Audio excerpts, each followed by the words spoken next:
वाचे श्रवण कीर्ती पाऊले चित्ती समान काळ सार्थक केला त्यांनी धरिला मनी विठ्ठल कीर्तनाचा समारंभ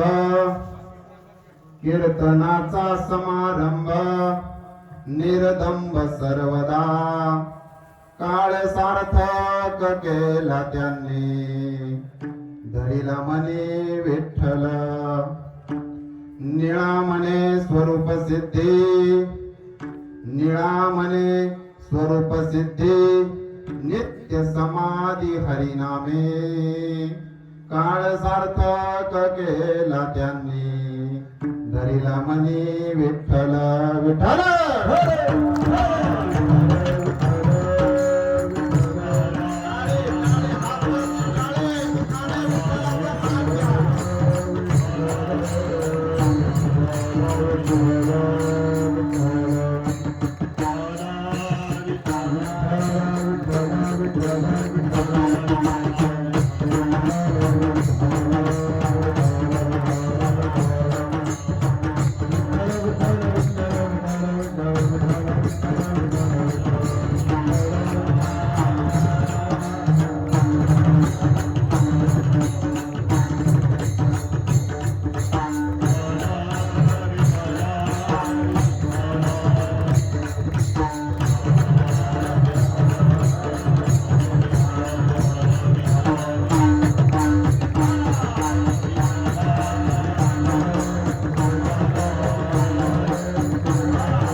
नाम वाचे श्रवण कीर्ती पाऊले चित्ती समान काळ सार्थक केला त्यांनी धरिला मनी विठ्ठल.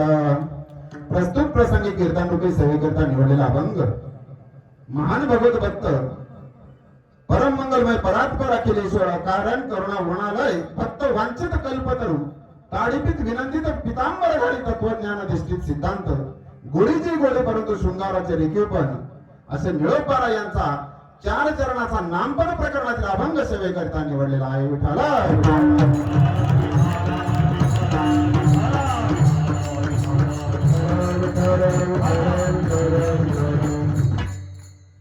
अभंग निळोपारा यांचा 4 चरणाचा आहे.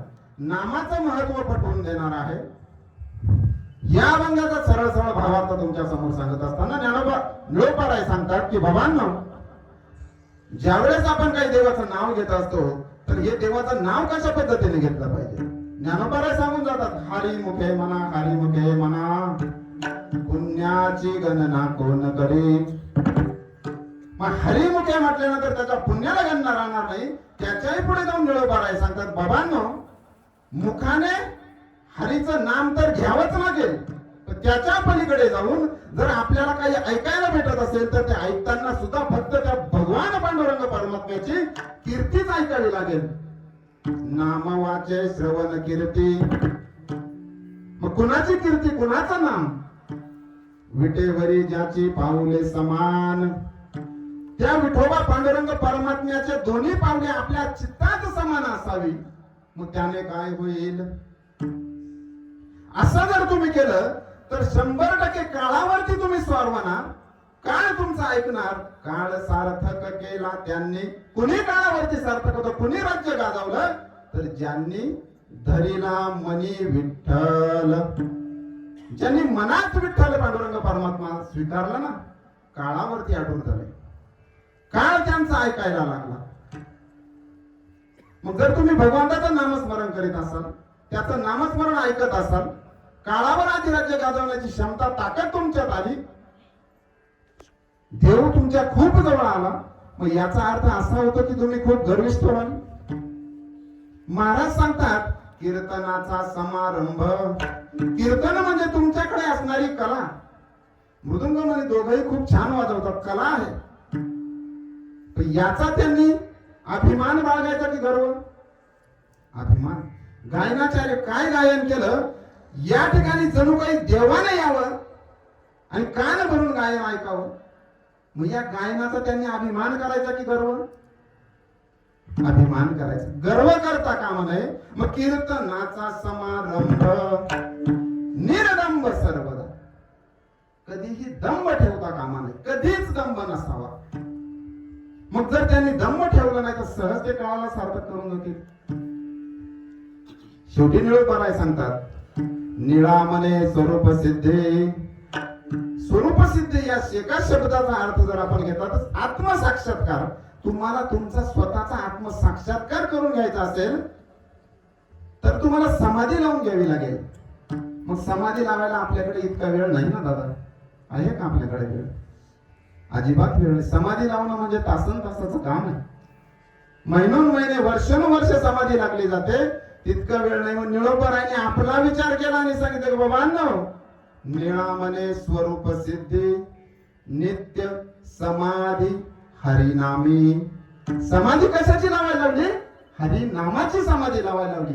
आपल्याला ध्यानस्थ बसून नाही, जिथे आहे त्या कामात राम करा, सदैव मुखात राम नाम असू द्या, त्या नामाची समाधी तुम्हाला लागू द्या. काळ सार्थक केला त्यांनी धैला मनी विठ्ठला विठ्ठला.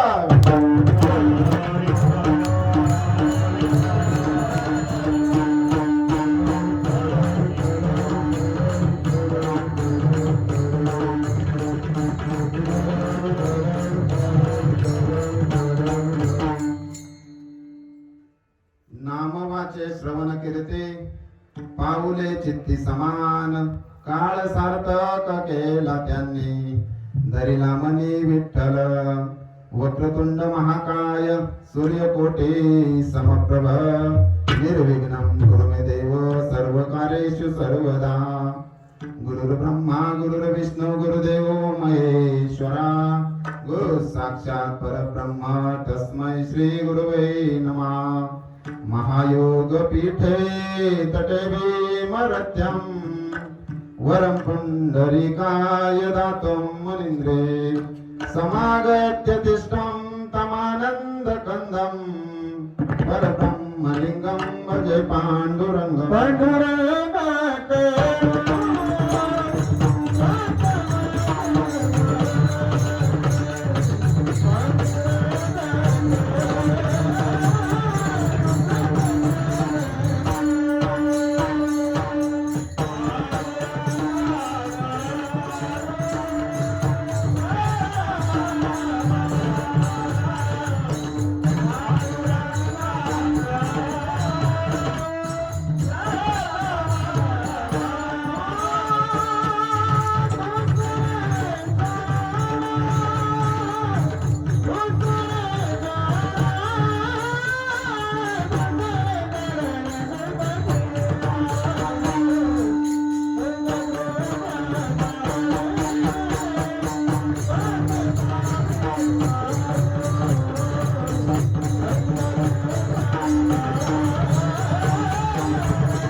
वाचिया त्यांचे कृपादान कथेचा विस्तारो बाबाजी सद्गुरु दास तुका मनोजवम मारुत तुल्य वेगम जितेंद्रियम बुद्धिमताम वरिष्ठम वातात्मजम वानरायुत मुख्यम श्रीरामदूतम शरणं प्रपद्ये हे दुःख भावना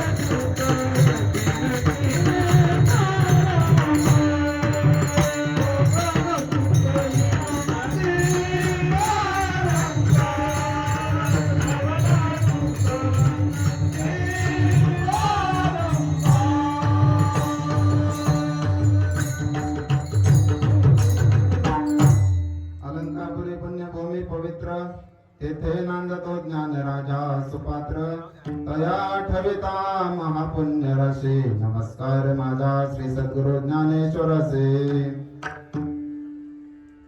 कर्पूर गौरम करुणावतारम संसार सारम भुजगेंद्रहारम सदा वसंतम हृदयारविंदे भवं भवानी सहितं नमामि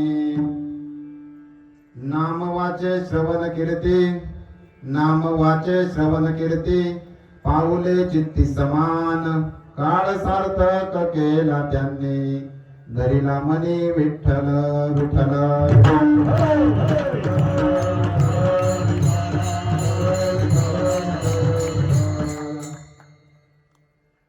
या ठिकाणी कीर्तनाचं औचित्य सांगून आपण सर्वजण सालाबाद प्रमाणे जमत असतात. हे सगळं करत असताना विषय विवेचनाला सुरुवात करण्यापूर्वी अल्पसा परिहार द्यायचा तो असा की उमरी गाव आणि पंचक्रोशीतील सर्व साधक मंडळ वांगी संस्थांचं साधक मंडळ या ठिकाणी अखंड हरिनाम सप्ताह श्री ग्रंथराज ज्ञानेश्वरी पारायण तथा श्रीमद भागवत कथा ज्ञान यज्ञ सोहळा 7 दिवसाचा या ठिकाणी होत असतो. त्यासाठी मार्गदर्शक आपले गुरुवर्य हरिभक्त परायण एकनाथ महाराज माने तसेच हरिभक्त परायण गणपतराव मुळे हे दोघेही महान विभूती या मार्गदर्शनाच्या खाली आपण सर्वजण हा सप्ताह आयोजित करत असतात आणि यशस्वीरित्या तो पूर्ण करत असतात. अशा या सप्ताहाच्या पहिल्या दिवसाची सेवा मद पामराकडे आली आणि ही सेवा मिळण्याचं कारण म्हणजे आमचे परममित्र आदरणीय सन्माननीय आपल्या गावचे भूमिपुत्र अमर भैया गिलबिले कालिदास भैया साहेब सोसायटीचे साहेब आहेत ते उमेश भैया गिलबिले रामकिसन भैया गिलबिले यांनी फोन केला की महाराज तुम्हाला या ठिकाणी कीर्तनाची सेवा द्यायची आहे. आनंद वाटला की सध्या तरी महाराष्ट्रभर आळंदी आणि पंढरपूरला दर्शनासाठी जातात आणि संप्रदायाचं काही लागत असेल तर बीडला येतात, परंतु आज थोडी गंगा उलटी झाली. बीडकर नाशिकला येतात, आज नाशिककर बीडला बोलावले. खऱ्या अर्थानं सर्वांचे मी आभार मानतो. त्याच पद्धतीने या सुंदर अशा कार्यक्रमासाठी साथ लावलेली मुरंगाचार्य गणेश महाराज माने अतिशय सुंदर पखवाद वाजवत असताना चेहऱ्यावरचं जे समाधान आहे ना ते समाधान पाहण्यासारखं आहे. आणि त्यांनी वाजवल्यामुळे या सर्व चिंतातूर प्रपंच प्रिय प्राण्यांच्या चेहऱ्यावरती आनंद आणणं म्हणजे हे भगवंताच्या आशीर्वादाशिवाय शक्य नाही. आणि त्यांच्यासोबत साथ देणारे आपले नागेश महाराज नागासारखाच हात असा चपळ आहे. आणि काय हे गावाला लागलेलं भूषण. तसेच गायनासाठी या ठिकाणी आलेले गोविंद गोविंद गोविंद भगवंताचं नाम आणि गायनात सुद्धा मुखात सुद्धा भगवंताचं नाम आणि गावातलाच आणि आपल्या समोर गावात अशा पद्धतीने सादर होणं म्हणजे हे पूर्वजांची पुण्याई असते. शुद्ध बीजापोटी फळे रसाळ गोमटी आणि त्यांना साथ देणारे आमच्या नाशिक जिल्ह्याचं वैभव खऱ्या अर्थानं गायनाचार्य दगड उचलला तर बीड मध्ये सापडतात. तेही नामांकित नावाजलेले आणि त्याच तोडीचं नाव नाशिक मध्ये करणं तितकी सोपी गोष्ट नाही असे आमचे ऋषिकेश महाराज नवले या ठिकाणी आलेले सर्वांनी त्यांच्यासाठी या ठिकाणी टाळ्यांच्या गजरात त्यांचं स्वागत करावं. तसेच सर्वांचा नामोल्लेख करणं शक्य नाही. आमचे विनेकरी बाबा गोविंद महाराज हांडे, एकनाथ महाराज गिलबिले, नारायण महाराज सोनवणे, बाबा काका, बळीराम महाराज, अंगद भाऊ मुळे, राजेभाऊ घायतिडक, बंडूभाऊ घायतिडक, कल्याण पोळ आणि जानकीराम माने. चुकून यात नाव नसेल आलं तर माफ करा, पण मी सर्व वडीलधारे मंडळी या ठिकाणी सर्वांचा नामोल्लेख झाला. भगवान भोले बाबाच्या चरणी अशी आपण विनंती करतो की माझ्या मुखातून कोणाचं नाम राहता कामा नये. आणि सर्वात महत्वाचं म्हणजे ही गोष्ट आपल्यापर्यंत पोहोचवणारी आपली sound system, Shri Ganesh sound system. आता गणेश सरांचं नाव परत घ्यायची गरज, एकदा गणेश सरांचं नाव झालेलं आहे. आता परिस्थिती अशी आहे की 10 वर्षापासून या बीड गावाशी माझा खूप जवळचा संबंध आहे. 25% तरुण मंडळ आणि बाकीचेही मला थोडेफार ओळखतात. जे ओळखत नाही ते कमीत कमी नाव ऐकून आहे की नाशिकचे मंगेश महाराज कदम तानाजी सरांचे मित्र आहे. आता तानाजी सरांचंही नाव झालं, पुन्हा त्यांचंही नाव यायचा विषय राहिला नाही. विठाला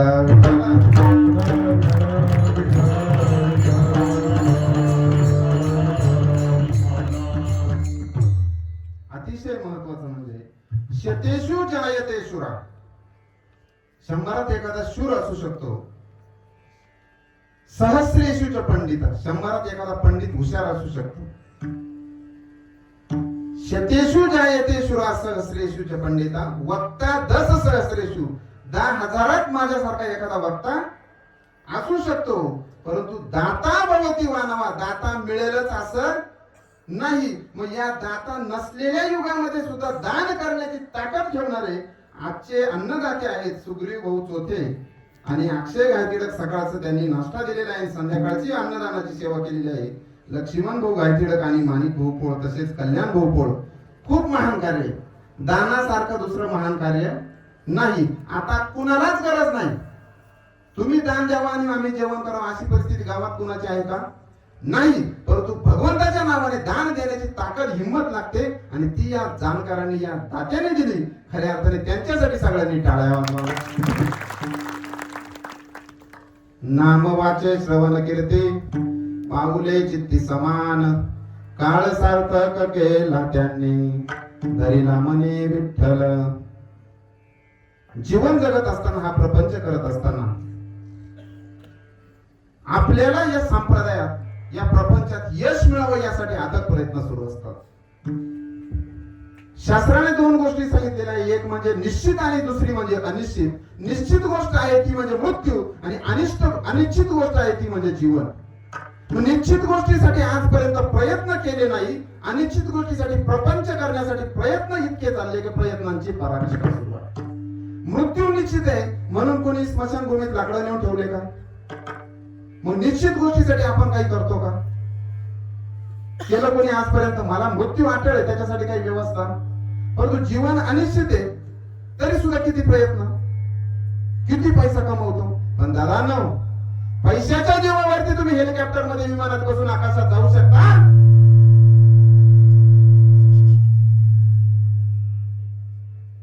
पैशाच्या जीवावरती तुम्ही, हॅलो हॅलो हॅलो, पैशाच्या जीवावरती विमानात बसून आकाशात जाऊ शकता. परंतु आकाशातून पुन्हा जमिनीवर जर उतरायचं असेल तर त्या भगवान पांडुरंग परमात्म्याची कृपा असावी लागते तर ते शक्य. मग निश्चित गोष्टीसाठी इतकं करतो, अनिश्चित गोष्टीसाठी का नाही? बघा, एक राज्य आहे तामिळनाडू आणि त्यातील एक एर्नाकुलम नावाचा जिल्हा. या जिल्ह्यातील एक प्रसंग मी तुम्हाला सांगणार आहे. वृंदावनामध्ये आपण जर वृंदावनाविषयी विचार केला तर वृंदावनात कुणाचं मंदिर असेल? कुणाचं मंदिर आहे वृंदावनात? भगवान श्रीकृष्णाचं. म्हणजे जे गेले त्यांनाही माहिती आहे, जे गेले नाही त्यांना सुद्धा माहिती आहे. परंतु त्या ठिकाणी एक रामाचं मंदिर आहे, प्रभू श्री रामचंद्रांचं. आणि त्या मंदिरात एक सद्गृहस्थ दररोज सकाळी नित्यनेमाने यायचे आणि बाहेर दरवाजाच्या बाहेरूनच दर्शन घ्यायचे आणि परत निघून जायचे. असा नित्यक्रम चाललेला, बऱ्याच दिवसाचा हा नित्यक्रम चाललेला. मग नेमकं काय चाललंय हे काही कुणाच्या लक्षात येत नव्हतं. आणि त्या ठिकाणी एक चिकित्सक पत्रकार गेला की नेमका ही सद्गृहस्थ, ही सद विभूती या ठिकाणी येते आणि बाहेरूनच दर्शन घेऊन जाते, मंदिरात न जाण्याचं कारण काय? आता पत्रकार असल्यामुळे त्यांना न्यूजच पाहिजे होती आणि ते लगेच त्या महाराजांना भेटले आणि त्यांना सांगितलं की नेमकं तुम्ही येता मग मंदिरात का जात नाही. तेव्हा त्यांनी जो प्रसंग सांगितला तो खऱ्या अर्थाने मनाला जीवाला घोर लावून जाणार आहे. त्यांनी सांगितलं की दादा रे, मी एर्नाकुलम जिल्ह्यातला एक डिस्ट्रिक्ट जज आहे म्हणे, जिल्हा न्यायाधीश आहे. मग तुम्ही न्यायाधीश असून या ठिकाणी असं काय करताय. तेव्हा त्यांनी सांगितलं की बाबा, एकदा माझ्या कोर्टामध्ये गरीब भोला एक नावाडी होता, त्याची केस आली होती म्हणे. आणि आता एक गरीब भोला कोण, तर एका गावामध्ये एक छोटासा नाविक राहत होता, नावाडी राहत होता. नाव चालवून आपला प्रपंच चालवायचा. मग त्यातून आलेल्या पैशाने आपल्या मुलाबाळांचं शिक्षण त्याने केलं.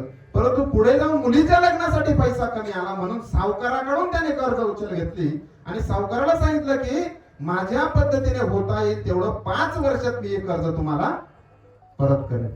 आता भोला अशिक्षित, त्याला जर कोणी काही विचारलं की भोले बाबा नावेत पासून पलीकडेच्या तीरावरती जायचं आहे, भोले बाबाने एवढंच म्हणावं फक्त रघुपती सब जानते हे बसा नावा. भोले बाबा मुलीचं लग्न झालं, संसार कसा चालताय. भोले बाबांचं तेच उत्तर, रघुपती सब जानते. मुलीचा संसार जसा असेल तो कुणाला माहिती आहे. रघुपती. रघुपती म्हणजे कोण. प्रभू श्री रामचंद्र. मुखात तेवढाच एक शब्द, रघुपती सब जानते. सावकाराचं कर्ज त्यांनी वर्षानुवर्षे 5 वर्ष करत सावकाराचं पै त्यांनी परत दिली. आणि ज्या दिवशी शेवटचा हप्ता देण्यासाठी त्या ठिकाणी गेले, शेवटचा हप्ता सावकाराने घेतला खरी आणि त्याला सांगितलं की दादा, तुम्ही अतिशय पै करून माझं कर्ज परत केलं, आता चहा पिल्याशिवाय मात्र जाऊ नका. आणि ती कर्जाची पावती दिलेली त्या ठिकाणी त्या भोलाच्या हातात दिली. सदर भोला नावाच्या व्यक्तीने माझ्याकडून मुलीच्या लग्नासाठी अमुक कर्ज घेतलं होतं. आज 5 वर्षानंतर पै ना पै त्याची परतफेड केली. आजपासून कर्जातून त्याची मुक्तता झाली. खाली शिक्का मारलेला आणि सावकाराची सही असलेली चिठ्ठी. आता भोला त्या ठिकाणी बसलेला चहाची वाट पाहत सावकार गेले. आता सावकारामध्ये काम कमी का, तिकडनं आले आणि विचारलं, भोला चिठ्ठी वाचली का रे बाबा. भोला म्हणाला, महाराज दादा सावकार महाराज, मला वाचन विचन येत नाही हो. आणि या एकाच शब्दात त्या सावकाराची मती फिरली. चिठ्ठी परत घेतली, चहा पिईपर्यंत चिठ्ठी परत कपाटात नेऊन ठेवली आणि सांगितलं की आपला 1/4 व्याजाचा भाग भरायचा बाकी आहे, तो भरल्याशिवाय तुमची कर्जातून मुक्तता होणार नाही. आता भोलाने चिठ्ठी वाचलीच नाही. अगोदर यांनी सांगितलं कर्ज फिटलं, घरी गेला. 1 महिन्यानंतर भोलाकडे सावकाराचे माणसं आले, बाबा रे तुझा कर्जाचा हप्ता बाकी आहे. आणि आता मात्र भोलाला थोडासा व्याप वाढला, ताप वाढला. मुलांनी प्रश्न विचारायला सुरुवात केली की बाबा, तुम्ही तर त्या ठिकाणी कर्जाचा हप्ता भरून आले ना, आज सांगताय की सावकाराने माणसं पाठवली. आता भोला रडायला लागला आणि एकच शब्द बोलला, रघुपती सब जानते. सावकाराला वाटलं आता हा मा काही कर्ज परत करत नाही. सावकाराने जाऊन केस केली. केस त्या ठिकाणी कोर्टात गेली. कोर्टामार्फत भोलाला बोलवण्यात आलं आणि भोला त्या ठिकाणी कोर्टात हजर राहिला. आता भोला कोर्टात गेल्यानंतर जज साहेबांनी विचारलं, भोला तुमच्या दोघांमध्ये काही व्यवहार झालेला का. म्हणजे हो झालेला. कर्ज घेतलेलं का. घेतलेलं. परत केलं का. परत केलं. मग तुझ्याकडे जी पावती आहे ती कर्ज परत न केल्याची आहे, यावरून सिद्ध होतं तू कर्ज भरलेलं नाही. भोलाचं पुन्हा तेच उत्तर, रघुपती सब जानते. जज साहेबांनी विचारलं, या व्यवहाराला कोणी काही साक्षीदार वगैरे. पुन्हा भोलाचं तेच उत्तर, जज रघुपती सब जानते. जज साहेबांकडे वेळ कमी. जज साहेबांनी रघुपतीला एक नोटीस काढली, रघुपती यांना कोर्टात हजर करा. आता रघुपती नावाचं कोणी होतं का हो. अजिबात नाही. आणि कोतवालाने ती चिठ्ठी घेतली, नोटीस घेतली आणि भोलाच्या गावात अख्खं गाव ढुंडाळलं, अख्खं गाव शोधलं, अख्खं गाव पालत घातलं. दिवसाची संध्याकाळ झाली पण रघुपती काही सापडला ना. शेवटी भोलाच्या घराच्या बाजूला एक जर्जर म्हातारी राहायची, तिच्याकडे गेला. आजी, या गावात कोणी रघुपती आहे का. आजी थोडी चौकस होती, हुशार होती. आजी म्हणे, रघुपती बाबा नेमकं तुला जायचं कुठे. इथून 5 वेळेस गेला, मला विचारायचं ना तो कमीत कमी. म्हणजे काय सांगू आजी, तुमच्या गावातला हा भोला काय त्या सावकाराशी व्यवहार केला, त्याचं कर्ज फेडलं नाही. आता सांगतो रघुपती सब जानते. अरे बाबा म्हणे रघुपती वगैरे कोणी नाही, तर रघुपती रामाचं मंदिर, त्या मंदिरात नेऊन ठेव म्हणे ती चिठ्ठी. तुझं काम झालं तर झालं. आणि त्या ठिकाणी ती चिठ्ठी नोटीस रघुपती प्रभू श्री रामचंद्रांच्या मंदिरात ठेवण्यात आली. तारखेचा दिवस जवळ आला. पुन्हा भोला कोर्टात हजर झाला. न्यायाधीशांनी भोलाचा जाब घेतला आणि त्या ठिकाणी पुन्हा समक्ष कोण होता त्याच्यासाठी हजर करण्यासाठी त्या ठिकाणी कोतवाल म्हणाला, रघुपती हजर हो, रघुपती हजर हो. कुणी येईल का? रघुपती हजर हो.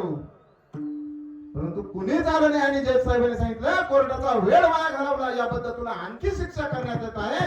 आणि ऑर्डर म्हणून तो हंटर खाली वाजवणार. तितक्यात बाहेरून एक तपस्वी आणि तेजस्वी पण जर्जर म्हातारा बाहेरून आला. जणू काही येताना त्याच्या चेहऱ्यावरतून तेज लखलखतंय असं आला.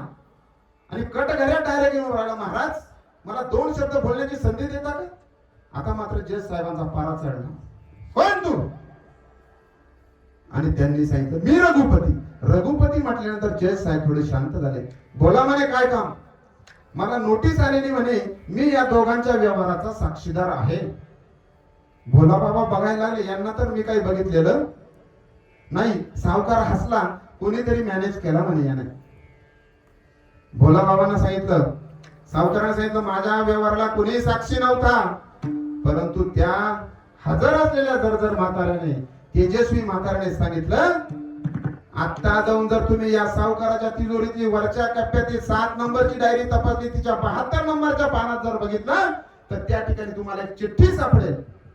लगेच त्या ठिकाणी कोतवाल पाठवण्यात आला. आपल्याकडे वेळ कमी.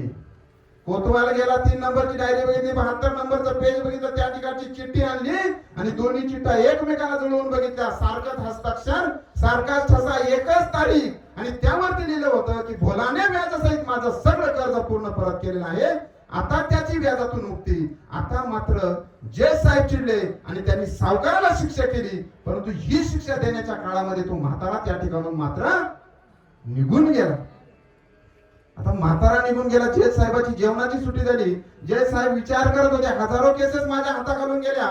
सावकार इतका अशिक्षित नाही, खोटं बोलणार नाही. सावकार सांगत होता की त्या ठिकाणी समक्ष कुणीच नव्हता. मग येणारा हा म्हातारा कोण होता?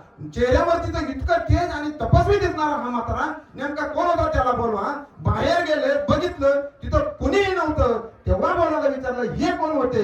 तेव्हा भोला म्हणाला, रघुपती सब जानते है. आणि त्या दिवशी त्या जज साहेबांना प्रश्न निर्माण झाला, अरे ज्या भगवान पांडुरंग परमात्म्याने प्रभू श्री रामचंद्राने माझ्या कोर्टात हजेरी लावली, मी त्याला ओळखू शकलो नाही. मग जोपर्यंत तो मला भेटत नाही तोपर्यंत त्याची दार ओलांडण्याची माझी लायकी नाही. म्हणून या ठिकाणी फक्त दारात येऊन दर्शन करतो. कशासाठी? हे फक्त देव ओळखता आला नाही म्हणून. मग प्रपंच करत असताना आपल्या सगळे अनेक वेळा देवासारख्या माणसं येऊन जातात, मग आपण ओळखतो का? परंतु कर्माच्या नादी लागून आपण काय करतो? या सगळ्या गोष्टी बोलून टाकतो. आणि कर्म खऱ्या अर्थाने आपल्याला कुठे घेऊन जाईल सांगता येणार नाही. या कर्माला आपण व्यवस्थित आवरलं नाही तर कर्माने प्रभू श्री रामचंद्रांना सुद्धा पुढे पाठवलं होतं. कर्मे दशरथ वियोगी मेरा, कर्मे श्रीराम वनवास गेला, कर्मे रावण छल पावला, वियोग घडला सीता देवी.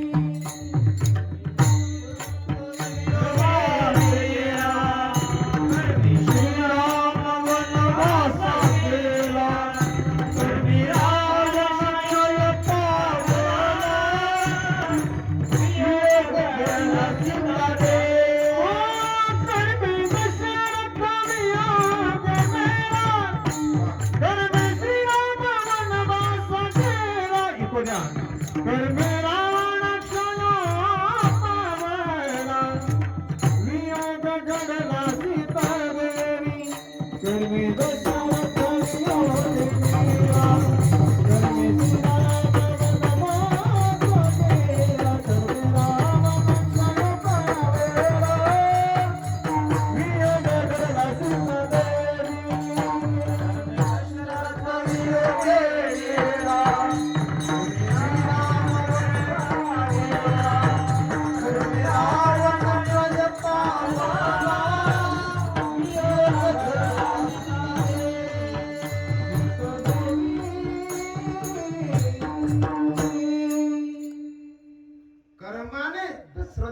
मेल.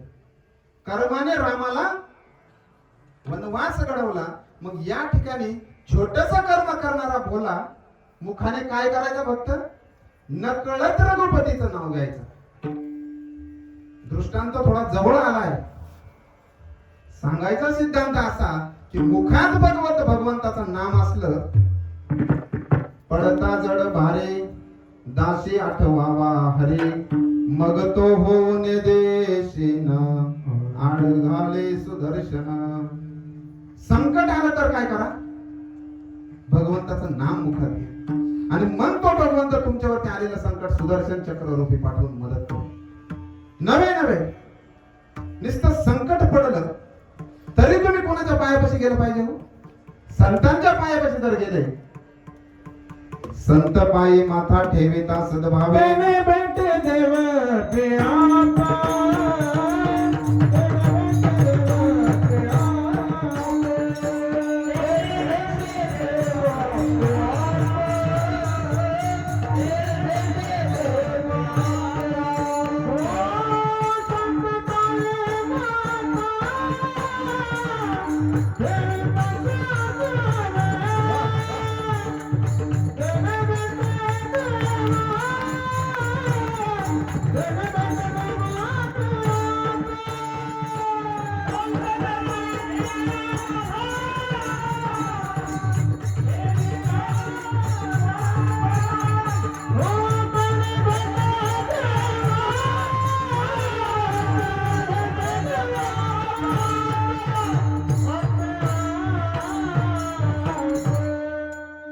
संत पायी माथा ठेविता सद्भावे तेने भेटे देव आपे आप मनवणे संता खंड बजावे तेने भेटे देव आपे आप.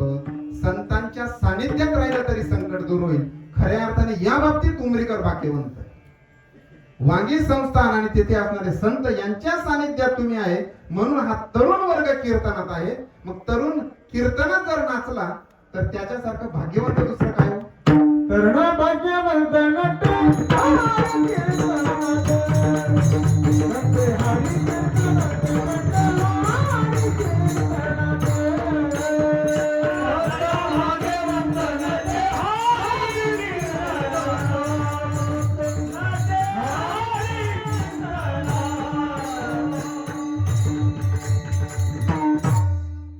तरुण कुठे शोभून दिसतो तर हरी कीर्तनात.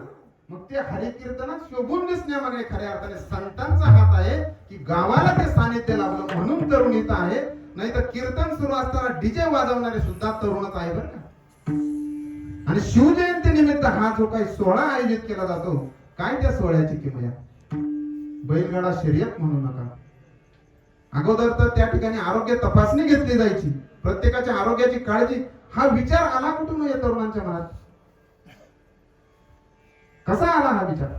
या ठिकाणी आपले तिरुपती अर्बनचे मुळे साहेब आणि त्या ठिकाणी असलेले शेठजींचं नाव ओम प्रकाश कीर्तनासाठी मान आपल्या उमरीत यावे 15-20 किलोमीटर माजलगाव वरून. कशासाठी हो? नाचण्यासाठी. नाचण्यासाठीच, परंतु भगवंताच्या सानिध्यात नाचण्यासाठी येतात. कारण इथला सहवास तसा आहे म्हणून या ठिकाणी आहे. बैलगाडा शर्यत आयोजित करणं म्हणजे काय मजा आहे का? जगात जर आपण बघितलं जगात प्रचंड भयान परिस्थिती आहे. आणि आमच्या पश्चिम महाराष्ट्रात पुणे मुंबईकडे जर जाल तर प्रत्येक शहरामध्ये 10 वृद्धाश्रम असतील. मग वृद्धाश्रम असण्याचं एकमेव कारण म्हणजे आई वडील सांभाळणं जीवावर आलं. मग मला सांगा ज्या मुलांच्या आई वडील सांभाळणं जीवावर येतं त्यांच्या जोडीचे ग्रामीण भागातील हे तरुण आपल्या दारातून खिलार बैल सांभाळतात, गावठी बैल सांभाळतात, त्यांना जीवापाड प्रेम करतात आणि त्यांचा तो बैलगाडा शर्यतीचा खेळ असतो. मग इतका दानी इतका दातृत्व कर्तृत्व करणारा हा तरुण हा शेतकरी खऱ्या अर्थाने त्या बैलावरती किती प्रेम करत असेल हो? तरी सुद्धा शासनाने त्याच्यावरती बंदी घातली. आणि बंदी घालणारे त्यासाठी भाग पाडणारे कोण होते माहिती? हे महाशय खऱ्या अर्थाने त्या ठिकाणी हॉटेलला जाऊन नको ते खाणारे आणि त्यांना वाटायचं की या बैलांवरती अन्याय होतोय. अरे बाबांनो, तुम्ही जे खाताय त्या प्राण्याचा जीव घेताय आणि मन खाताय. तुम्हाला हा अधिकार दिला कोणी? ज्या बैलाचा चिमटा घेतला तर रक्त निघावं इतकी ताकद त्या बैलामध्ये अशी झाली का? कोरड्या चाऱ्याने या ठिकाणी माणसांना रक्त राहिलं नाही. तुमच्या घरात खायला आईजी बाबाला फेकून भाकर दिली जाते, त्या ठिकाणी त्या बैलांना देखील बसण्यासाठी मॅट आहे, गरम होऊ नये म्हणून फॅन आहे, थंडी वाजू नये म्हणून त्या ठिकाणी बारदानं ठेवलेली असतात. मग इतकी सेवा करणारे हे बैलगाडा मालक खऱ्या अर्थाने यांच्यासाठी यांच्या सन्मानाचा सोहळा या गावकऱ्यांनी ठेवावा, म्हणजे खऱ्या अर्थाने याला माणुसकीचं एक उदाहरण म्हणावं लागेल की त्यांच्या जीवनाचं जे अंत आहे, जो अंतकरणातला भाव आहे तो तुम्ही ओळखला आणि त्याला वाव दिला. खऱ्या अर्थाने बैलगाडा शर्यत ठेवली.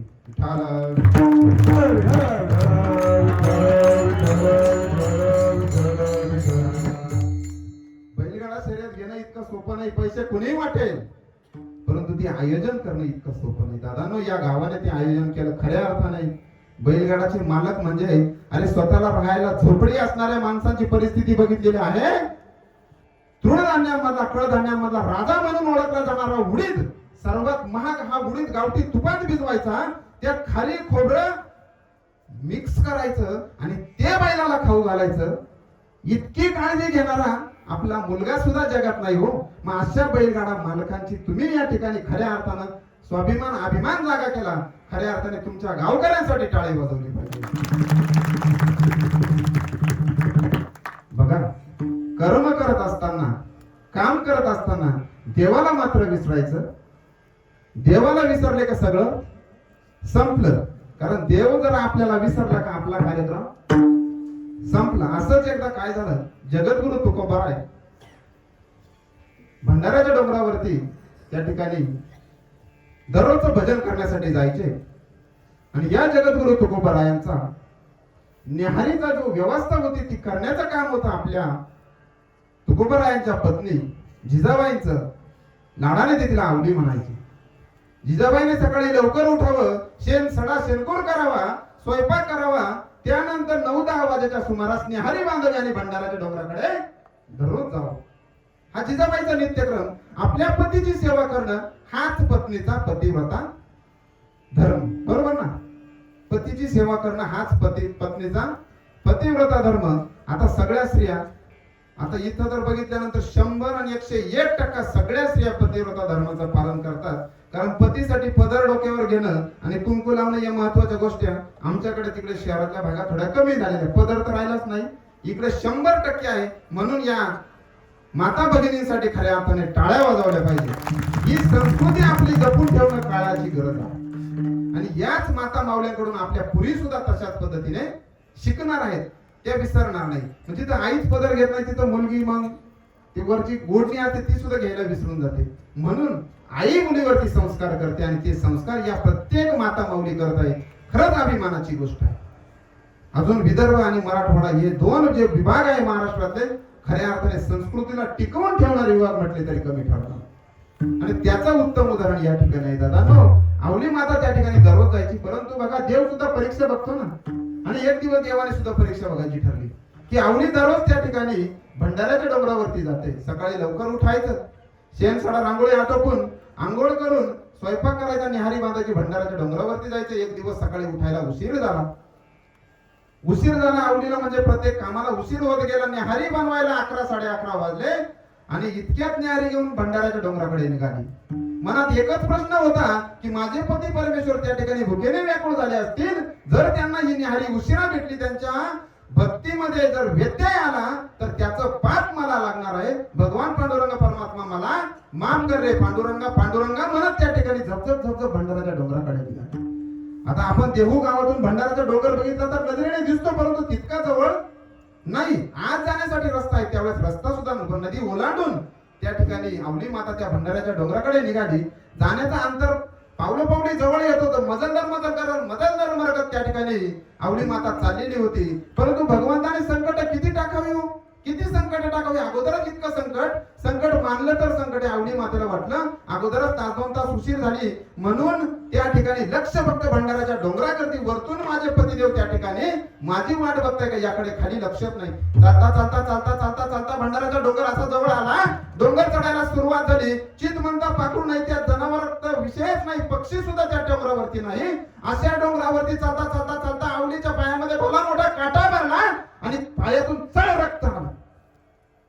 आवलीने दोन्ही कान दाबले किंचळले आणि खाली बसले. हाय पांडुरंगा, अरे सकाळपासून माझ्या समोर तू संकटांचा डोंगर उभा केला. माझ्या पती परमेश्वरासाठी निहारी घेऊन जावी म्हणते आणि माझ्या पुन्हा पायात काटा भरावा. हे इतकं मी पाप कधी केलं होतं त्याचं फळ तू मला आता देतो.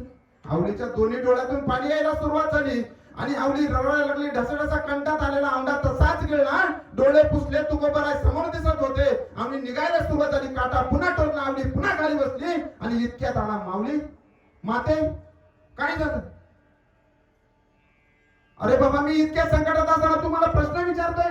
हो बाजूला. एक लहानसा गोंडस सुंदर असा मुलगा त्या ठिकाणी गुराख्याच्या वेशात आला आणि आवली मातेचा पाय धरला. बघू बघू बघू पायातून किती रक्त होतंय आणि हातात पाय घेता क्षणी मखमली हातांसारखा चंदन पायावरून फिरवावं असा अनुभव आला. आवलीला झालेलं दुःख नाहीसं झालं. क्षणात काटा निघला, उरण कायचा झाला आणि आवली झपझपने आली घेऊन भंडाऱ्याच्या डोंगराकडे निघाली. आवली भंडाऱ्याच्या डोंगरावरती पोहोचली. मनात तोच प्रश्न, पांडुरंगा मला माफ कर रे. पांडुरंगाचा सदैव मनात धावा. आणि त्या ठिकाणी गेल्यानंतर पांडुरंगाचा तो जो काही चाललेलं भजन तुकोबरायांच्या मुखातलं ते आवलीच्या कानावरती पडलं. आवली रडायला लागली. महाराज माफ करा, माझ्या या जीवनामधला हा पहिला प्रसंग आहे की माझ्यामुळे तुमच्या या जीवनाला, तुमच्या या भक्तीला त्या ठिकाणी व्यत्यय आला. मला माफ करा. आता तुकोबरायांचा विषयच नाही ना, डोक्यातच नाही. बाई तू उशीर आली का लवकर आली, भजनात दंग झालेले तुकोबरायांना माहितीच नाही. तुकोबरायांनी निहारी जवळ घेतली, सोडून पहिला घास घेणार तितक्यात आवली रडायला लागली. महाराज मला माफ करा ना, पायात खूप भला मोठा काटा भरला होता हो. आणि हा काटा ऐकल्यानंतर मृदू हृदय असलेल्या तुकोबरायांच्या डोळ्यातून खळखळ पाणी आला. आवले आवले दाखव दाखव तुझा पाय दाखव, कुठे तुला काटा भरला. तुकोबरायांनी पाय हातात घ्यावा आणि हातात घेतलेला पायात कुठेही काटा दिसला नाही म्हणून आवलीला ओरडावं. आवले अगं उशीर झाला असेल तर होऊ दे ना, पण खोटं बोलण्याची गरज काय? तुझ्या पायाला काट्याचा व्रण सुद्धा नाही, तू म्हणती काटा भरला. आणि आता तर आवलीचा अक्सा भोक्षी रडायला लागली. अहो काय सांगू तुम्हाला, इतका मोठा काटा भरला. अचानक त्या ठिकाणी एक जण तिथे गराकी आला आणि माझा पाय हातात घेतला. हातात घेतलेला पाय मखमली गादीवर पडावा, चंदनाचा लेप त्यावरती उघडावा. इतकी शांत कोमल तो हात आणि माझा त्या ठिकाणी दुःख नाहीचं व्हावं आणि मी या ठिकाणी यावं. आता हे ऐकल्यानंतर मात्र जगद्गुरु तुकोबरायांच्या मनात प्रश्न निर्माण झाला. अगं आवले, या भंडाऱ्याच्या डोंगरावरती चित म्हणता पाठवू नाही जनावर नाही. अगं गुराखी आला कसा आवले?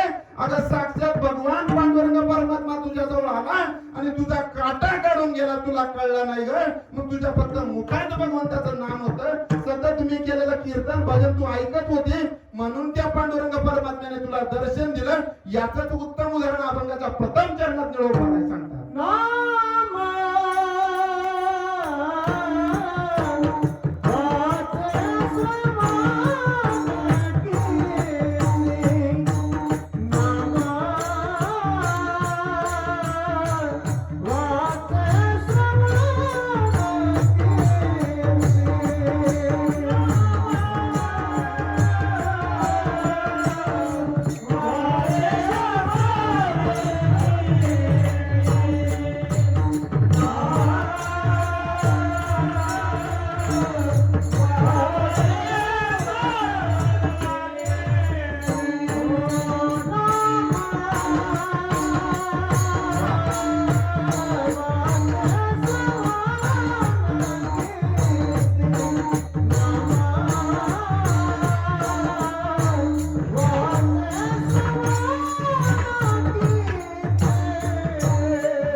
वाचे श्रवण कीर्ती, नाम वाचे श्रवण कीर्ती, पाऊले चित्ती समान. दोन दृष्टांत मी या ठिकाणी दिले. एक भोला बाबाचं, जे सर्वांना आपल्या त्या ठिकाणी देवाप्रती आहे तुकोबर आहे दोघांचं. दोघांच्याही दृष्टांचा जर विचार केला तर मुखात फक्त काय होतं, भगवंताचं नाम होतं. आणि ऐकायचं ठरलं तरी फक्त काय होती, कीर्ती. तुकोबारायातून कोणाला ब्र शब्द वाईट गेला असेल का हो? म्हणजे आवली मातेने कधी देवाची भक्ती केली नाही, फक्त पांडुरंग पांडुरंग. आणि तुकोबारायाने केलेलं भजन सतत कानावर पडायचं. साक्षात भगवंताला काटा काढायला यावं लागलं त्यांना. मग आपण काय करतो, आपल्या मुखात भगवंताचं नाम येतं का? एखाद्याचं नाव रामकृष्ण असेल तर आपण तोंड भरून रामकृष्ण म्हणतो का? राम की स न सोपा शब्द आहे, पण आपण न्या म्हणतो. म्हणतो आपण. एखाद्या बाईचं गोदावरी, एखाद्या बाईचं गंगा. गंगा सरळ नाव आहे, गंग गे. कष्ट घ्यायला आपल्याला खूप आवडतात दादांनो, कारण आपण परिश्रम करणारी मंडळी आहोत. देवाचं नाव परिश्रमाची गरज नाही. राम राम राम सोपं आहे ना. पण ज्याचं नाव राम आहे त्याला सुद्धा रा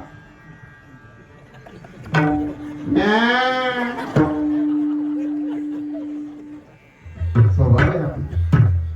परंतु दादांनो, विनोदाचा भाग बाजूला ठेवा. देवाचं नाव सतत मुखात असलं पाहिजे. पैसे लागतात का?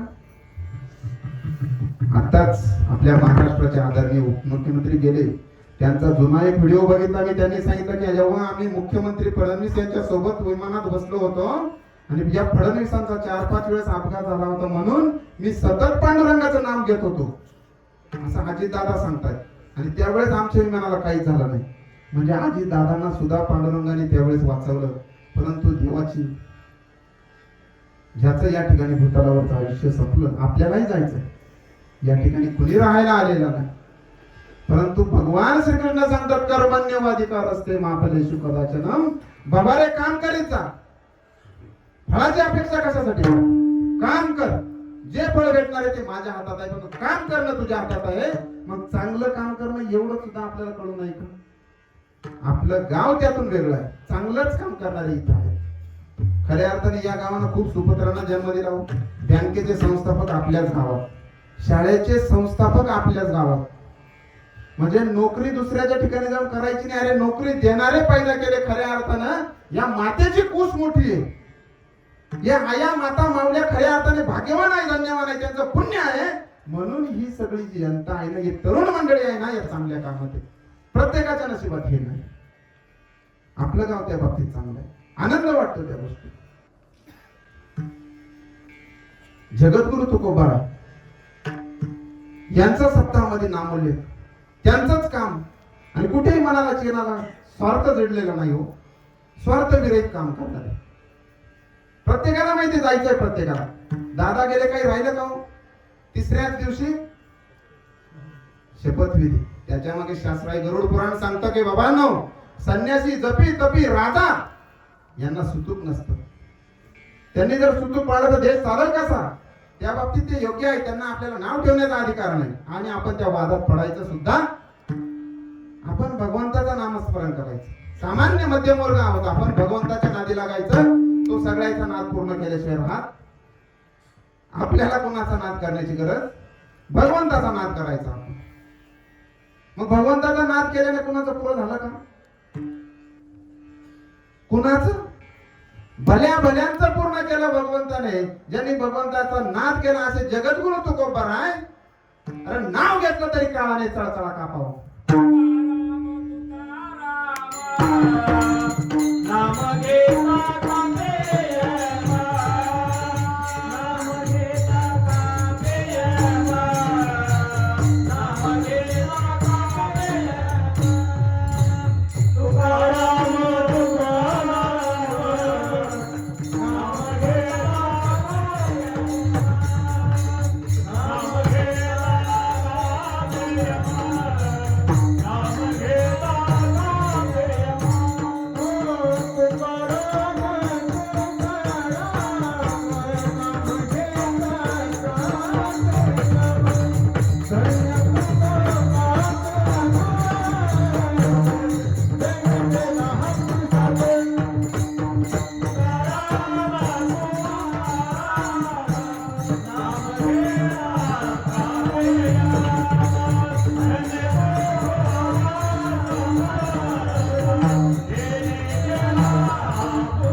काप्रियम धन्य तुकोबा समर्थ त्यांनी केला हा पुरुषार्थ. पुरुषार्थावरून आठवलं, पुरुषार्थ म्हणजे काय हो? पुरुषार्थ म्हणजे काय? कोणते पुरुषार्थ सांगितलेले आहे शास्त्राने? आणि ते पुरुषार्थ मिळवण्यासाठी खऱ्या अर्थाने तुमच्या ठाई ते पुरुषार्थ आहे. माहित आहे तुम्हाला? तुमच्या ठाई इथे बसले म्हणून ते चारही पुरुषार्थ आहे. कोणते ते पुरुषार्थ? जगद्गुरु सांगतात धर्म अर्थ काम मोक्ष. शिव देखता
प्रत्यक्ष, शिव शिव देखता प्रत्यक्ष. अरे भगवान भोले बाबाचं मंदिर आपल्या गावात आहे. दररोज प्रत्येक जण दर्शन घेतो आणि त्या भगवान भोले बाबाच्या त्या दर्शनाने धर्म अर्थ काम मोक्षाची प्राप्ती हो. चार पुरुषार्थांची प्राप्ती व्हावा. जगद्गुरु तुकोबारायांना पुरुषार्थांची प्राप्ती झाली. यम चळचळा कापायला लागला. यम चळचळा कापायला लागला म्हणजे काय झालं नेमकं? जगद्गुरु तुकोबारायांना जेव्हा वैकुंठातून विमान आलं, भगवान स्वतः जगद्गुरूंना न्यायला आले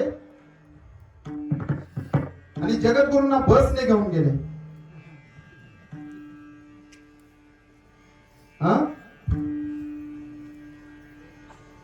जगाच्या इतिहासामध्ये दोनदा देवाने धर्म मोडलेला आहे. पहिला धर्म मोडला आपल्या पत्नीसाठी स्वर्गातून पारिजातक नावाचा वृक्ष, फुलाचा वृक्ष या भूतलावरती आणला भगवान श्रीकृष्णांनी.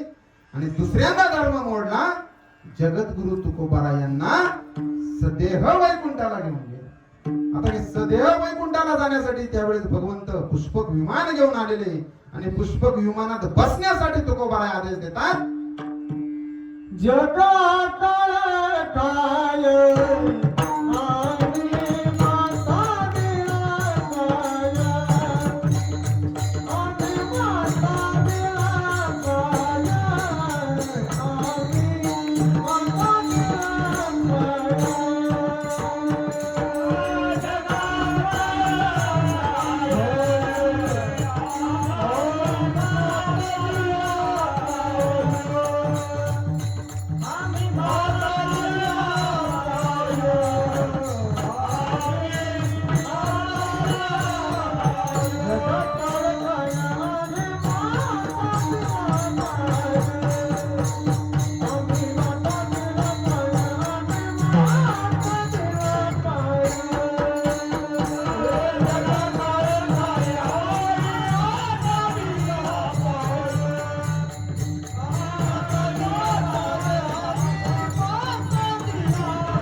माथ्यावरती सुद्धा तुकोबारायांनी काय ठेवला?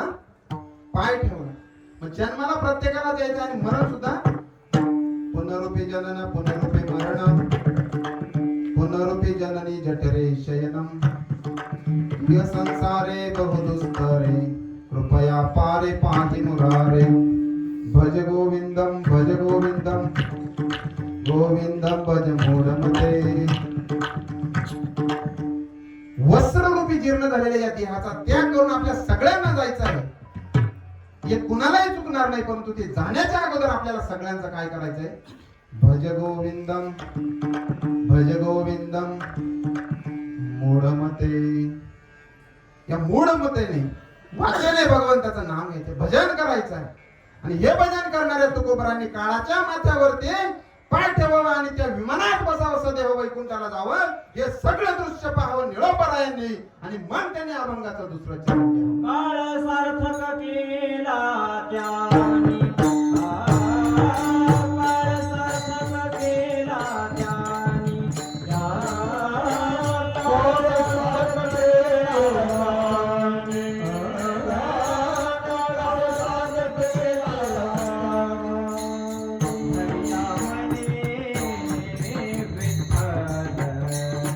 हरिला म्हणे विठ्ठल,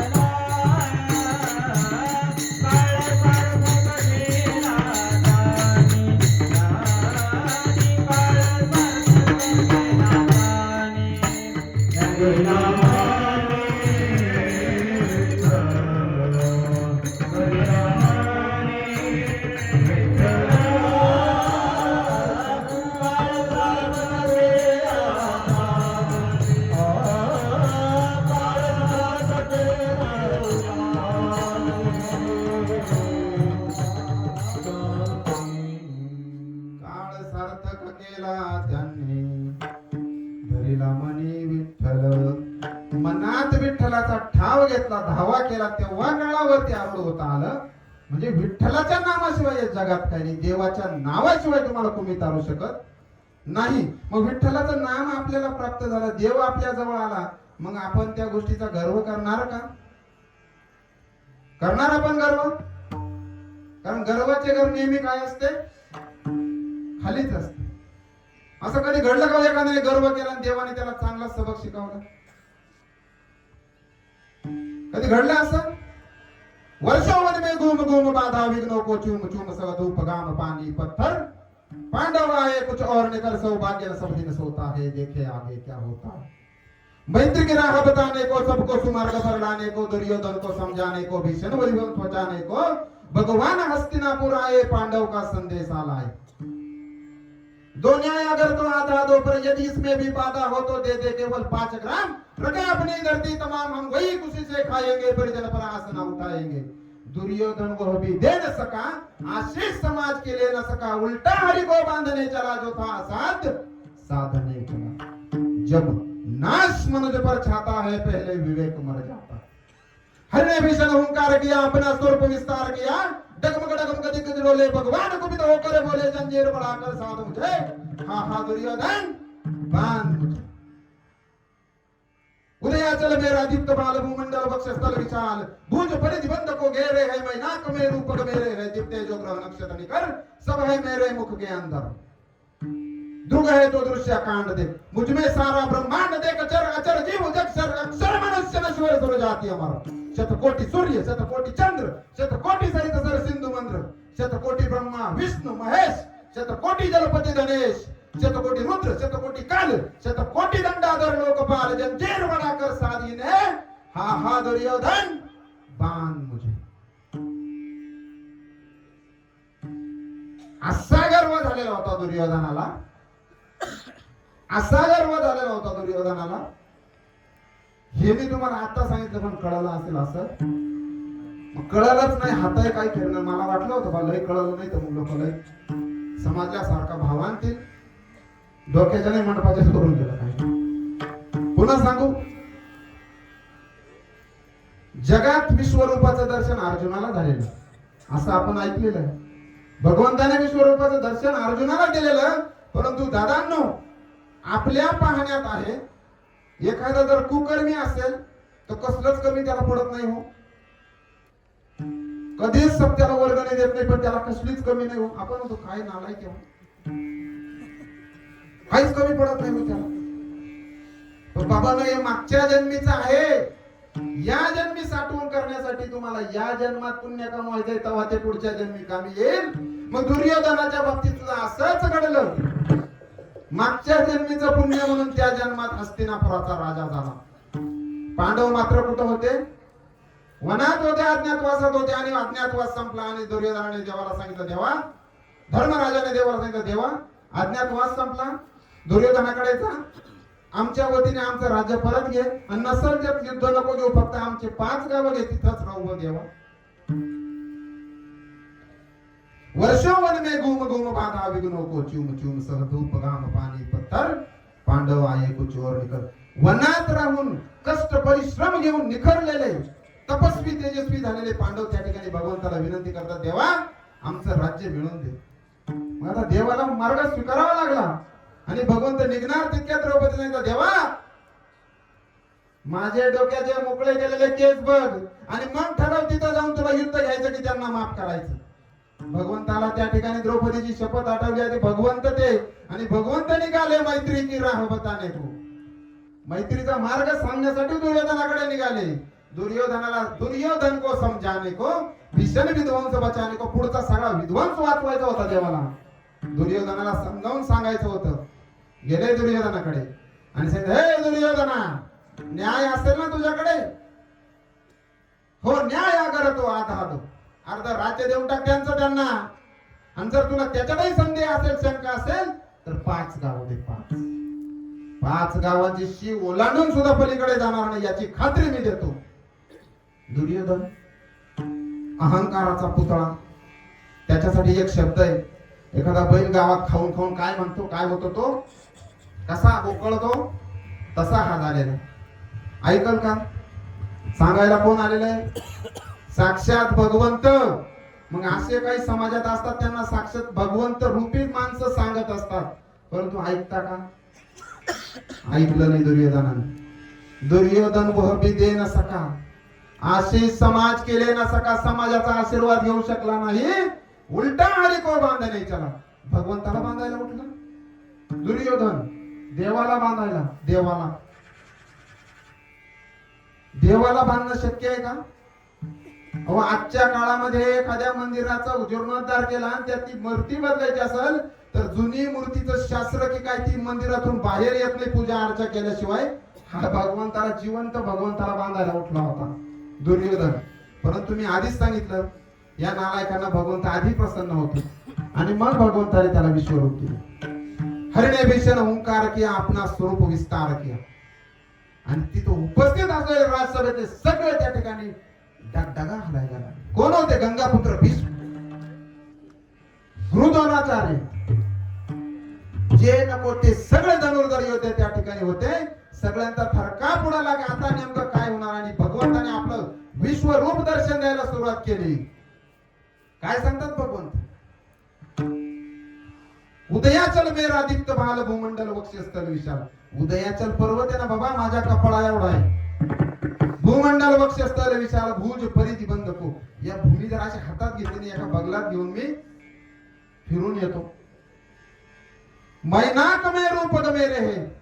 मैनाक पर्वताचा उल्लेख कुठे येतो हनुमंतरायाच्या उड्डाणाच्या काळात. हनुमंतरायांनी विश्रांती घेतलेली कोणता पर्वत होता मैनाक मेरू पर्वत. आता हा पाण्यातला पर्वत पाण्याच्या वरती आलेला किती उंच असेल बाबा तेवढे फक्त माझे काय आहे पाय आहे. दित्ते जो ग्रह नक्षत्र निकर रात्री आकाशात जे तारे चमकतात ना सब है मेरे मुख के अंदर. लहानपणी माती खाली म्हणून आईने तोंड उघडण्यासाठी फटका दिला तेव्हाच आईला मुखामध्ये काय दिसलं होतं ब्रह्मांड. भुवनच्या पोटी 14 देवे. भुवनच्या पोटी 14 देवे. आ भुवनच्या पोटी 14 देवे. भुवनच्या पोटी 14 देवे. मावळतीने उगाली मावळतीने उगाली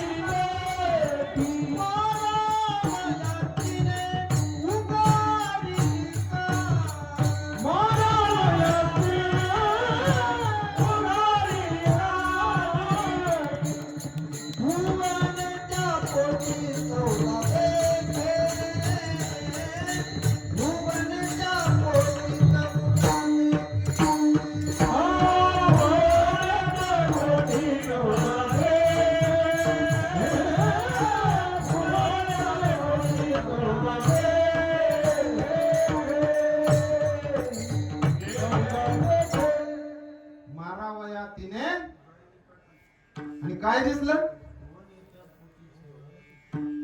किती भुवनं दिसली?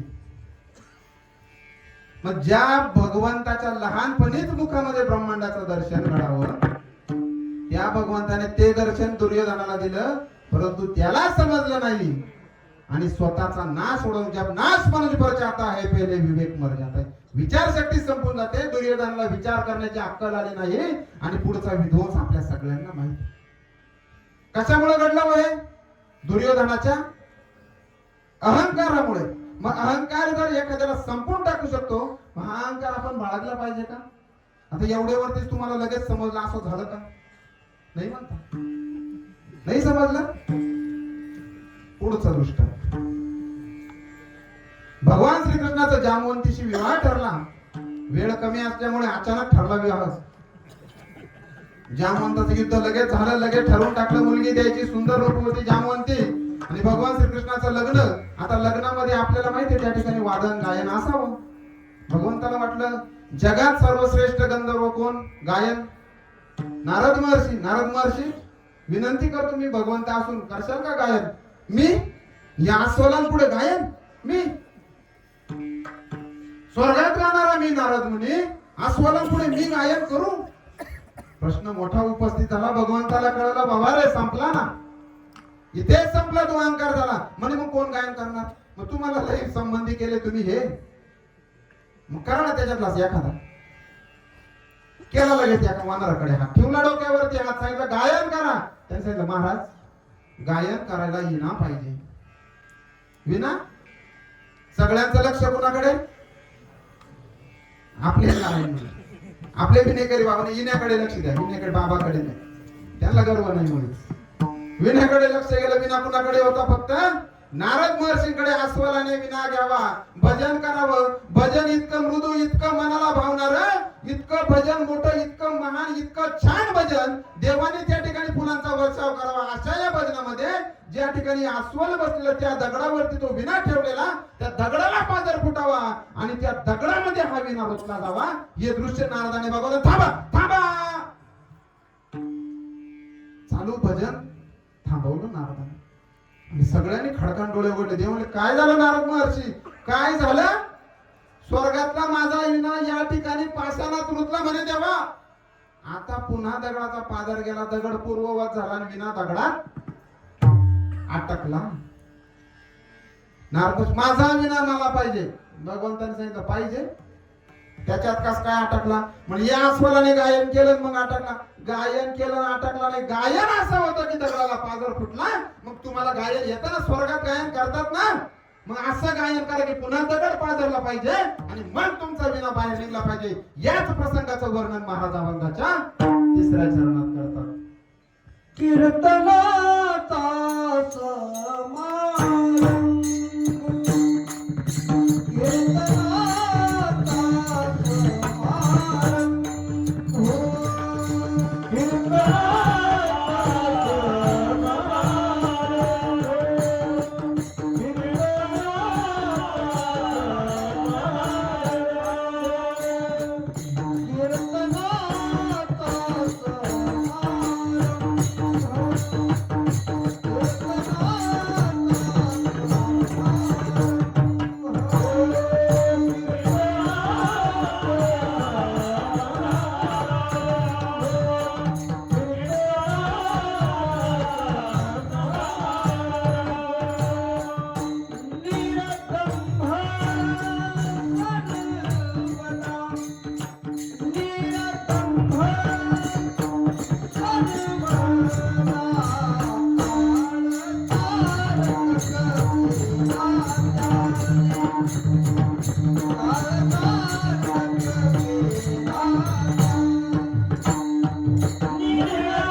निर्दंब सर्वदा काळ सार्थक केला त्यांनी धरिला मने विठ्ठल.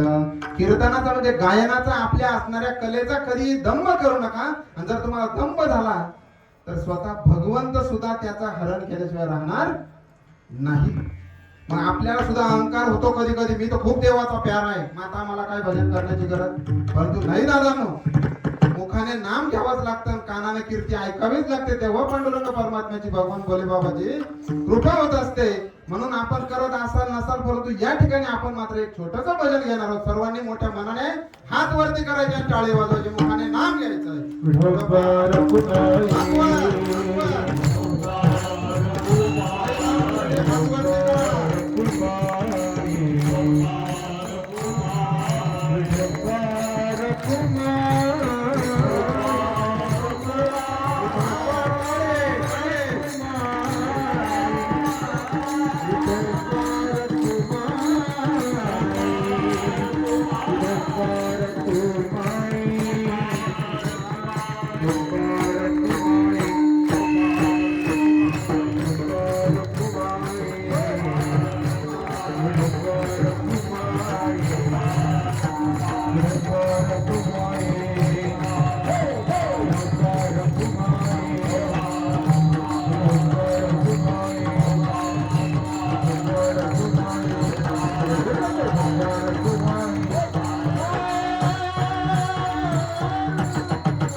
नाम वाचे श्रवण कीर्ती पाऊले चित्ती समान काळ सार्थक केला त्यांनी धरिला मध्ये विठ्ठल. कीर्तनाचा समारंभ निर्दंब सर्वदा काळ सार्थक केला त्यांनी धरिला मध्ये विठ्ठल. या ठिकाणी अभंग सोडवत असताना इतक्यात 10 कसे वाजले काही समजलं नाही. कीर्तनाची संहिता असते, 11 वाजता कीर्तन संपवायचंच असतं. महाराज तुम्हाला किती येत असलं 11च्या पुढे जायचं नाही. परंतु अतिशय 2च मिनिटाचं फक्त 11च्या पुढे काटा आपल्याला न्यायचा नाही. किती ऐकायची इच्छा असली, माझी किती सांगायची असली तरी नाही म्हणजे नाही. 19 तारखेला काय येते आता, काय आहे?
Thank you.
जोरात टाळा झाला केस महाराजांनी 19 तारखेला काय अतिशय सुंदर शब्दात या ठिकाणी सादर केलं. वेळेचा अभाव आणि त्याचा सदुपयोग कसा करायचा महाराज त्यांच्याकडून शिकाव. अतिशय कमी शब्दात अर्धा तासाचं तर संपूर्णच टाकलं. आता आपण तर महाराजांविषयी चांगलंच बोलू. आपण महाराजांविषयी चांगलंच बोलू, याच्यात कोणाला शंका आहे का? पण बापाचा बाप, मग कोणाचे बाप होते? छत्रपती मुघलांचे. मग त्या मुघलांचा राजा असलेला औरंगजेब काय म्हणत असेल शिवाजी महाराजांविषयी? चांगलं बोलत असेल का? परंतु जेव्हा छत्रपती शिवाजी महाराजांच्या निधनाची वार्ता औरंगजेबाला कळाली आणि औरंगजेब दोन्ही पाय टेकून खाली बसला आणि काय म्हणाला औरंगजेब? ये तो फिजूल ऐसे है, चंगेज और कैमूर के खून ने कभी शिकस्त नहीं दी, मगर आज कंजौर से लेकर कंधार तक सारे हिंदुस्तान को मुगली सल्तनत में शामिल करने का ख्वाब देखने वाली ये महबूब औलाद आज ये क्या देख रही है? हमारे नजरों के सामने लाखों के फौजों के सूबेदारों को शिकस्त देकर उधेड़ कर रख दिया इस शिवाजी ने. ये हमारे मिर्जा अमीर गुलाबराव अबू तालिब शाइस्ता खां साहब पुणे के लाल किले पर जब शिवाजी ने छापा डाला था तो इनके छक्के जुड़ा दिए थे. तकदीर के सिकंदर निकले, जान बच गई, सिर्फ 3 उंगलियों पे समझौता करना पड़ा. ये हमारे सूरत के खूबसूरत विलायत का 72 छत्रपति शिवाजी महाराज ने जब सूरत पे छापा डाला था तो इनके छक्के जुड़ा दिए थे, धूम दबा के भाग गया था. ये हमारे जयपुर के महाराजा जसवंत सिंह, मराठों के जख्मों के वार इन्होंने अपने छाती पर नहीं बल्कि अपने पीठ पर खाए थे. ये हमारे हफ्सी फौलाद खां, छत्रपति शिवाजी महाराज इनके हथेली पर मिठाई देके आगरे के कैद खाने से फरार हो गए थे. अरे सारे हमारे मंसूबों पे खाक को मिला दिया था इस हफ्सी फौलाद खान ने. लश्कर के साथ मैदान छोड़ने वाले ये हमारे करतलब खा, ये मुनायर खा, ये तमाम राजपूत बुंदेल, तमाम मुगल, इन सबको उधेड़ कर रख दिया था शिवाजी ने। मगर एक बात कहूं शहजादे, आप कभी जानोगे नहीं, मानोगे नहीं, भरोसा करोगे नहीं, लेकिन औरत, गाना, नाच, शराब शिवाजी को कभी मालूम ही नहीं था। शिवाजी ने मजबूत किले बनाए, मजबूत जमीर के लोग तैयार किए। हमने लाखों की जहांगीरों की लालच दिखाई, लेकिन जाबाज मराठों ने कभी अपने आप को बिकने नहीं दिया। मराठे रुकते नहीं, मराठे थकते नहीं, मराठे बिकते नहीं, मराठे झुकते नहीं। एक बात कहूं शहजादे, हमको सिर्फ नसीब पड़े, हमें दुश्मन मिला वो भी शिवा जैसा ज्ञानी। अरे ज्याच्या दुश्मनाने असं बोलावं, त्या शिवाजी महाराजांचं चरित्र आणि कर्तृत्व कसं असावं, यापेक्षा वेगळं सांगा ते काय असावं विठाला।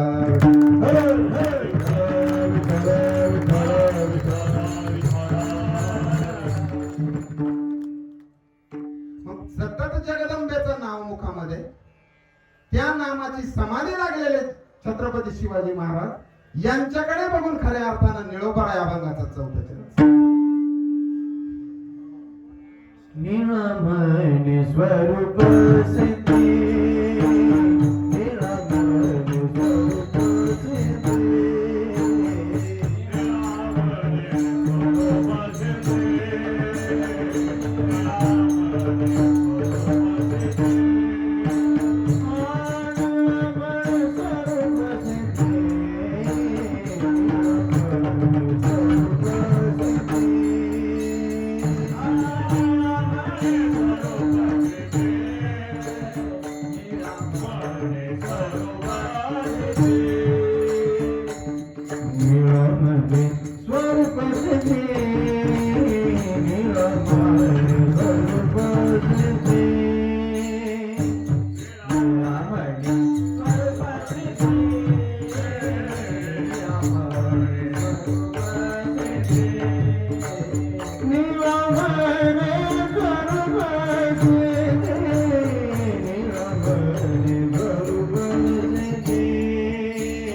विठ्ठलाच्या नामाची नित्य समाधी जर लागली तर स्वरूप सिद्धीची प्राप्ती होत असते। आणि अशी स्वरूप सिद्धीची प्राप्ती झाली आणि त्यांनी संबंध महाराष्ट्र एकत्र केला आणि त्याच्या एका शब्दावरती आपण सर्वजण उभे राहिलो। त्यांचे विचार सांगतात की 4 काड्या जमून संसार करायचा आणि त्यात पिलांसह जगायचा, रे याला काय संसार म्हणतात? अरे असा संसार तर कावळे चिमण्या सुद्धा करतात। मला संसार करायचा आहे माझ्या समाज बांधवांचा। जर आरक्षणाच्या माध्यमातून माझ्या समाज बांधवांना जर तळागाळात राहण्याची वेळ असेल तर त्यांच्यासाठी मी माझं जीवन त्याग करायला तयार आहे आणि बलिदान द्यायला तयार जाणार आहे। असे जरांगे पाटील महाराष्ट्रात झाले, खऱ्या अर्थाने त्यांना स्वरूपाची सिद्धी झाली। आणि या जरांगे पाटलाच्या एका शब्दावरती आपल्या गावातून 10,000 लोकांना अन्नदान करण्याची जी कामगिरी या गावकऱ्यांनी केली, खऱ्या अर्थाने त्या सर्वांसाठी टाळ्या वाजल्या पाहिजे। मुंबईत जाऊन खूप मोठी सेवा दिली या गावाने, छोटं काम नाही केलेलं। आणि त्या जरांगे पाटलांनी कशाच्या बस्तीवरती हे सगळं केलं तर या सगळ्या समाज बांधवांच्या, आणि समाज बांधव त्यांच्या मागे कशासाठी उभा राहिला तर स्वतःच्या देहाचं बलिदान गेलं तरी चालेल। कुठे येवल्याचा मंगेश कदम, महाराज मंगेश कदम एकदा जरांगे पाटलांना भेटण्यासाठी आले आणि जेव्हा त्यांना कळालं की येवल्यावरून काही जण आलेले आहेत, आम्हाला अगोदर पुढे घेण्यात आलं, जरांगे पाटलांकडे बघितल्यानंतर खऱ्या अर्थाने मनाला एक प्रेरणा स्फूर्ती भेटते आणि ती बघितल्यानंतर खऱ्या अर्थाने काम करण्याची प्रेरणा मिळते. असे जरांगे पाटील एकदा गॅलेक्सी हॉस्पिटलला ऍडमिट होते. भेटण्यासाठी गेलो. छोटासा प्रसंग आहे, सांगू का? भेटण्यासाठी गेलो. येवल्याच्या हजारो संख्येत त्या ठिकाणी आपले बांधव त्या ठिकाणी उपस्थित होते. आपल्याला भेटायला मिळेल का सांगता येणार नाही, परंतु त्या ठिकाणी श्रीरामभाऊ कुरणकर, रमेश भाऊ काळे तिथले सरपंच हे आम्हाला दिसले आणि त्यांना सांगितलं की दादांनो आम्ही येवल्यावरून आलेलो भेटण्यासाठी. येवला म्हटलं की आम्हाला थोडा बसिला, कारण एकाच्या विरोधात आम्ही काम करणारे होतो. आणि लगेच आम्हाला पाटलांना भेटण्यासाठी घेऊन गेले. वरती गेलो. डॉक्टर समोरच होते. डॉक्टर सांगत होते, पाटील खऱ्या अर्थाने जर तुम्हाला समाजाला न्याय मिळवून द्यायचा असेल तर द्याच, पण जसं छत्रपतीसाठी त्यांनी म्हटलं होतं की लाख मेले तरी चालतील परंतु लाखांचा पोशिंदा जगला पाहिजे, आणि त्याच पद्धतीने डॉक्टर सांगत होते दादा तुम्ही जगणं गरजेचं आहे, तुमच्यासाठी आम्ही उपोषण करू. परंतु सांगितलं नाही दादा, आम्ही सांगितलं नाही, मेलं तरी 72, परंतु समाजाला न्याय मिळून देईल तेव्हाच राहील. आणि तेव्हा डॉक्टर सांगायला लागले. आणि ते जेव्हा ऐकत होतो डोळ्यातून ढसढसा डोळ्यात अश्रू यायला लागले. डॉक्टरांनी सांगितलं पहिल्या दिवशी जेव्हा उपोषण सुरू होतं तेव्हा शरीरातलं पाणी कमी व्हायला सुरुवात होते. दुसऱ्या दिवशी शरीरातलं पाणी आटतं आणि आता काय कमी होणार म्हणून शरीरातलं रक्त आटायला सुरुवात होते. आणि तिसऱ्या दिवशी रक्ताच्या गुठळ्या तयार होऊन या गुठळ्यांची त्या ठिकाणी आपल्या किडनीवर ते शेवाळासारखं यायला तयार होतं. आणि अशा वेळेस शेवाळासारखं निर्माण झाल्यानंतर पोटामध्ये असा दाळ भेटतो आणि हा दाळ तुम्हाला मृत्यूच्या समीप घेऊन जाण्यासाठी कारणीभूत ठरू शकतो. तेव्हा आम्ही सगळेजण रडत होतो, बघत होतो दादांकडे.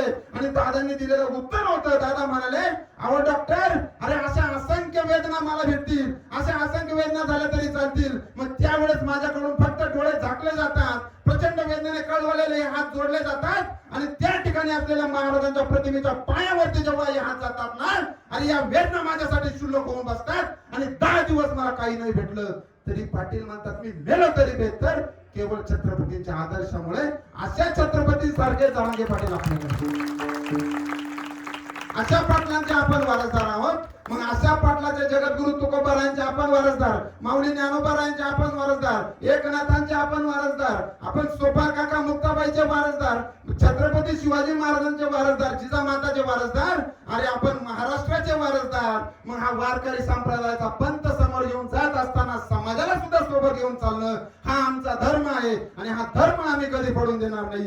एवढंच छोटस कीर्तन रूपी पुष्प या ठिकाणी तुमच्या चरणावरती अर्पण करतो. सेवेला पूर्ण विनंती करतो. माऊली